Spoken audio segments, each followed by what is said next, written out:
Welcome to my YouTube channel HR educational hub मरमर छात्र छात्री सकल आज आमी तीनिटा टपिकर विषय आलोचना करिम। हे तीनिटा टपिक कि হয় जी तीनिटा टपिक তোমালোকৰ মেট্ৰিক পৰীক্ষাৰ কাৰণে খুবই গুৰুত্বপূৰ্ণ হয়। তোমালোকে দেখাই পাইছা প্ৰথমতে আমি আলোচনা কৰিম হ্যান্ড ৰাইটিংৰ বিষয়ে যে আমাৰ পৰীক্ষাৰ পেপাৰত যিবোৰ আমি এনসাৰ লিখিম সেই এনসাৰৰ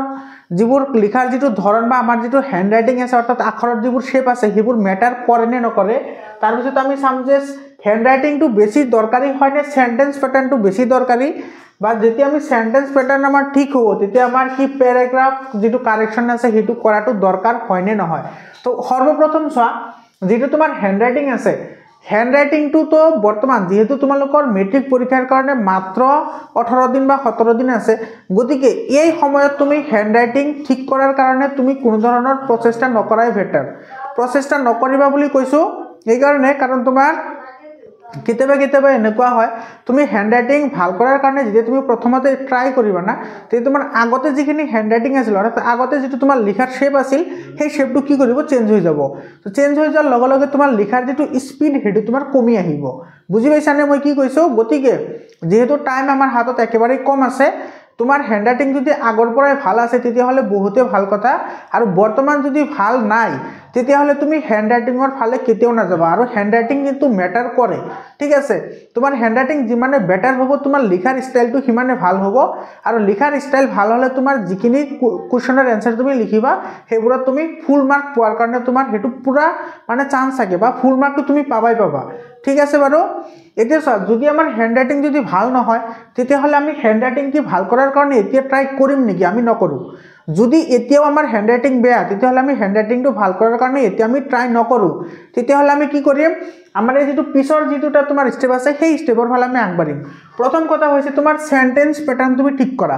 ধৰিলে তোমাৰ হ্যান্ড ৰাইটিং বহুতে বেয়া কিন্তু তোমালোকৰ সেন্টেন্স প্যাটাৰ্ন অৰ্থাৎ বাক্যৰ লিখন যেটো আছে সেই লিখনটো তোমাৰ কিছুমানৰ এনেকুৱা হয় যে কমা দাৰি বা তোমাৰ যেটো সেন্টেন্স আগতে লিখিব লাগে সেই সেন্টেন্সটো পিছত লিখি দিছা বা তোমাৰ কোনোবা এটা সেন্টেন্স তোমাৰ কি হৈছে তোমাৰ কিবা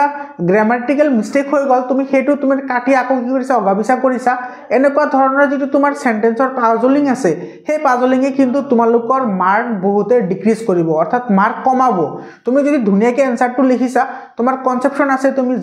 জানিছা বা এনসাৰটো তুমি লিখি আহিলা কিন্তু তোমাৰ সেন্টেন্স প্যাটাৰ্নটো ঠিক নহল তেতিয়া হলে কিন্তু তাতে তোমাৰ নম্বৰ কাটা যাব। বিশেষকৈ সায়েন্স আৰু ম্যাথছৰ ক্ষেত্ৰত সায়েন্সতো তোমালোকে জানাই সায়েন্সত তুমি সেন্টেন্স কেতিয়াও তুমি চেঞ্জ কৰিব নোৱাৰা। তোমাৰ এটা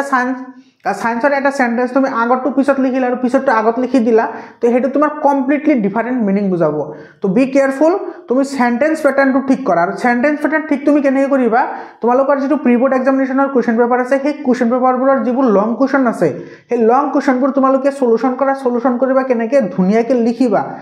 এজ ইট ইজ লিখিবা যেনেকৈ তুমি মেট্ৰিক পৰীক্ষাত তুমি আনসাৰ লিখিবা। বুজি পাইছানে? তেনেকৈ লিখিলে তোমাৰ কি হ'ব প্ৰেক্টিসও হৈ যাব তাৰ লগতে তোমাৰ কোৰ্সও কভাৰ হ'ব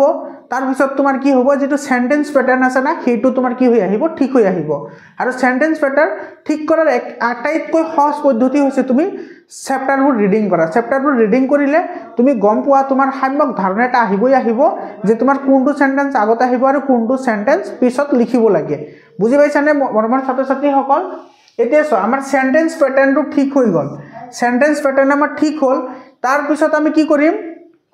প্যাৰাগ্ৰাফ কাৰেকশন কৰিম অৰ্থাৎ আমি কেতিয়া প্যাৰাগ্ৰাফ চেঞ্জ কৰিব লাগে আৰু কেতিয়া প্যাৰাগ্ৰাফ আমি চেঞ্জ কৰিব নালাগে সেই বিষয়ে তোমাৰ ধাৰণা থাকিব লাগিব। কাৰণ তুমি যেতিয়া সেন্টেন্স এটা লিখিবা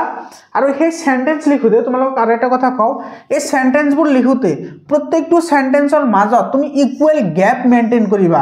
ইকুৱেল গ্যাপ মেইনটেইন কৰিবা বহুতে ইম্পৰ্টেন্ট হয় ইকুৱেল গ্যাপটো মেইনটেইন কৰা। তোমাৰ হ্যান্ড ৰাইটিং বহুতে বেয়া ধৰিলৈ তোমাৰ এটো কাউৰী ঠেং আৰু বগলী ঠেঙৰ নিচিনা ঠিক আছে কিন্তু তোমাৰ যেতিয়া এটা ইকুৱেল লেন্থত তোমাৰ থাকিব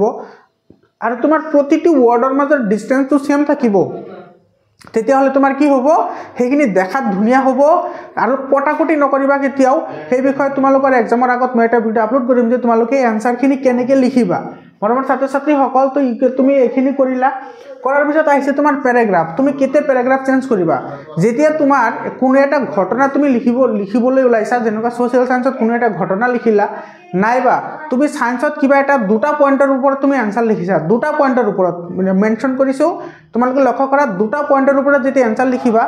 সেই দুয়োটা পইণ্টৰ এনসাৰ তুমি এটা প্যাৰাগ্ৰাফতে কেতিয়াও লিখিব নালাগে যদি এটা প্যাৰাগ্ৰাফতে লিখি দিয়া তেতিয়াহলে টিচাৰ সকলে হেতু বুজিবত অসুবিধা পায় যে কোনটো প্যাৰাগ্ৰাফৰ বা কোনটো প্ৰশ্নৰ এনসাৰ বা কোনটো টপিকৰ এনসাৰ ক'ত আছে সেই কাৰণে তোমাৰ দুটা ভিন্ন টপিক হলে বা বেলেগ বেলেগ টপিক হলে প্ৰথমটো টপিক এনসাৰ লিখা শেষ হোৱাৰ লগে লগে তুমি প্যাৰাগ্ৰাফ চেঞ্জ কৰিব লাগিব লগে লগে প্যাৰাগ্ৰাফ চেঞ্জ কৰিবা তেতিয়াহলে ইজিলি ধৰিব পৰা যায় যে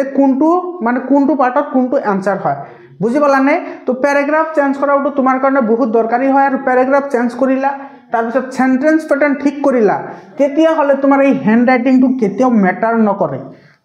মেটাৰ নকৰে বুলি কৈছো একদমে নকৰে 0% কৰে যদি তোমাৰ কি থাকে সেন্টেন্স প্যাটাৰ্ন ঠিক থাকে লগতে তোমাৰ প্যাৰাগ্ৰাফ ঠিক আছে তাৰ পিছত তোমাৰ লাইনৰ স্পেচিং ঠিক আছে আৰু তাৰ পিছত তোমাৰ ওয়াৰ্ডৰ মাজত তোমাৰ কি আছে